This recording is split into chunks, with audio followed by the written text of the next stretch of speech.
Here's how to link Twitter to Facebook. Go to your Twitter and go to your Twitter profile. Now we have to copy our Twitter username. So here we can see my account username. You can copy your username from here, or you can just copy your username from this URL box. Now go to your Facebook and go to your Facebook profile. Once you are in your profile, click on Edit Details. And here scroll down, go to Social Links section. Click on Edit.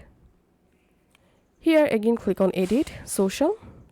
Now click on Add a social link and click on this platform drop down and select Twitter.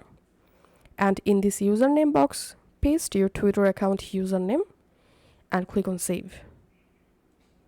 And after that, I'm going to my Facebook profile again. And here we can see my Twitter successfully added. Now on, anyone will be able to easily visit my Twitter profile by clicking on this link on my Facebook profile, just like so.